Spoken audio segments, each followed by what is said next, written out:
In the mid-2000s, Brandon Roy was everything a franchise could ask for. Skilled, clutch, poised beyond his years. He didn't shout for attention. He earned it through game winners, fourth-quarter takeovers, and leadership well beyond the box score. He was supposed to bring the Portland Trail Blazers back to glory, but his knees had other plans.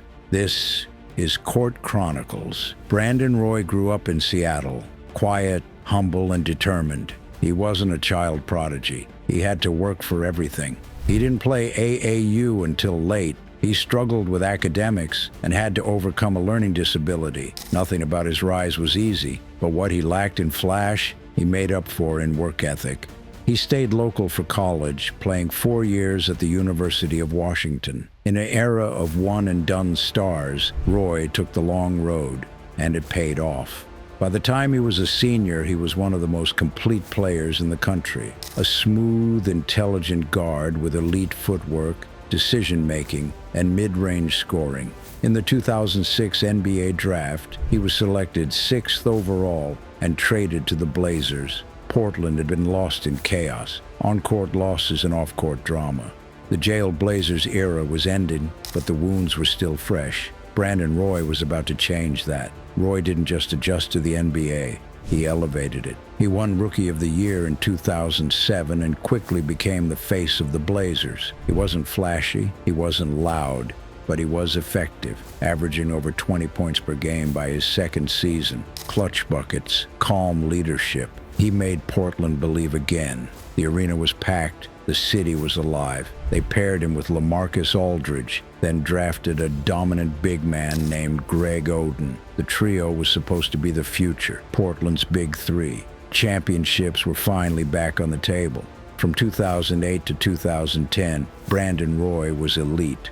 3 straight All-Star selections, a 52-point game, multiple buzzer beaters. Coaches trusted him, teammates followed him, fans adored him.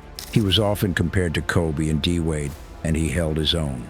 In the 2009 playoffs, he dropped 42 points in Game 2 against Houston. It felt like the beginning of something special.